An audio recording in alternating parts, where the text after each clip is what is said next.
안녕하세요. 알아두면 삶이 힘이 되는 채널 매일 3분입니다. 여러분, 주위를 둘러보면 노후에 힘들게 사시는 분들 참 많죠. 이분들 노후는 왜 이렇게 힘들까요?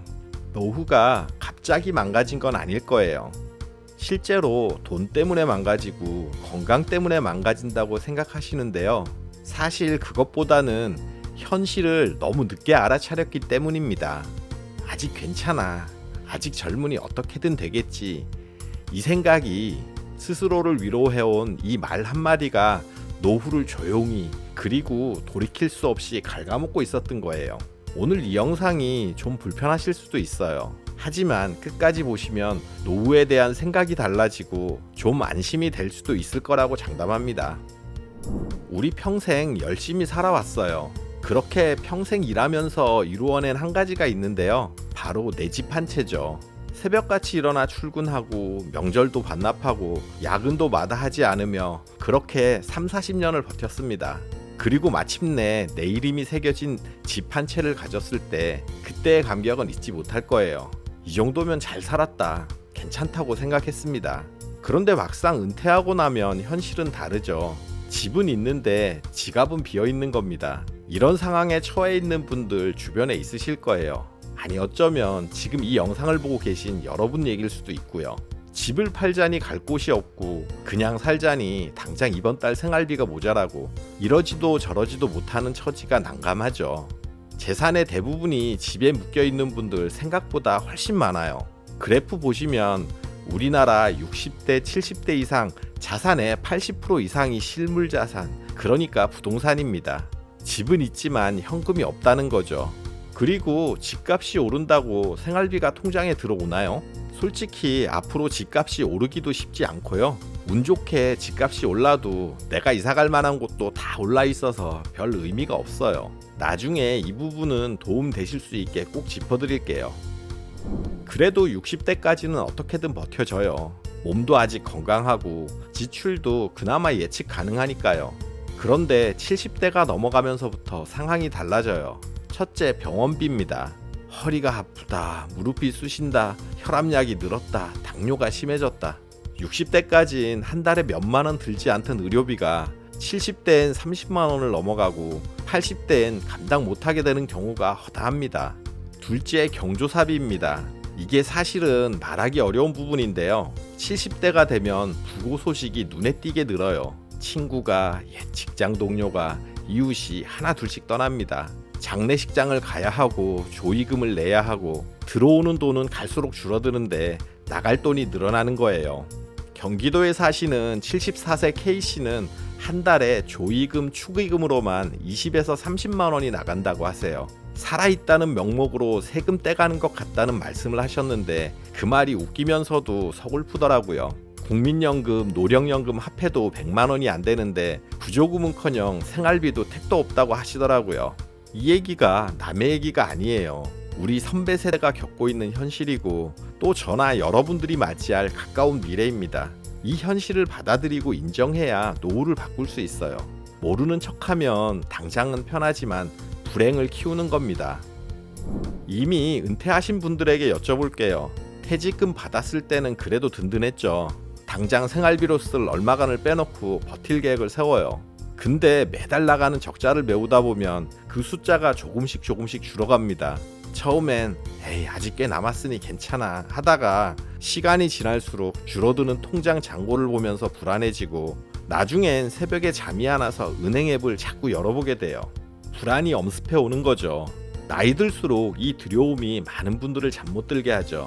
이게 단순히 돈이 없어서의 문제가 아니에요. 노후 준비를 제대로 못했다는 후회와 자책, 미래에 대한 불안감, 자녀들에게 짐이 될까봐 두려운 마음, 이 모든 게 한꺼번에 쏟아지는 겁니다. 그런데 한 가지 말씀드리고 싶은 게 있어요. 이 불안을 느끼고 있다는 건 아직 늦지 않았다는 신호기도 하죠. 불안을 느낀다는 건 아직 움직일 의지가 있다는 뜻이니까요. 생활비가 빠듯한데도 자식한테는 말 못하는 부모들이 많죠. 애들도 살기 바쁜데 괜히 걱정 끼치고 싶지 않아. 내가 알아서 해야지. 부모가 짐이 되면 안 되지. 이 마음 대부분 이해되실 거예요. 서울에 사시는 79세 여성분인 C씨는 매달 생활비가 모자랐지만 딸에게 3년 동안 아무 말도 못 하셨다고 해요. 무료급식 이런 데 찾아다니고 집에서는 반찬 한두 가지로 때우며 겨우겨우 죽지 않으니 사셨다는 거예요. 나중에 딸이 우연히 알게 됐을 때 엄마 왜 말 안 했어 하고 눈물을 글썽였답니다. 그때 C씨가 하신 말씀이 니들도 사느라 힘든데 나까지 짐이 되면 안 되잖냐 이러셨대요. 모두들 이런 마음이실 거예요. 그런데 여기서 꼭 드리고 싶은 말씀이 있어요. 생활비가 없어 주택연금 신청을 고민하면서도 이 집은 자식한테 물려줘야 하는데 내가 그걸 담보로 쓰면 자식 볼 낯이 없다. 이런 생각에 주저하시는 분들 정말 많습니다. 그런데 아니에요. 부모가 제대로 사는 게 자식을 돕는 겁니다. 부모가 아프면 자식이 달려와야 하죠. 부모가 돈 없으면 자식이 신경 써야 합니다. 부모가 건강하고 경제적으로 안정돼 있어야 자식은 자기 삶에 집중할 수 있어요. 요즘 100세 시대라 나 죽을 때 자식도 다 70대 이상이에요.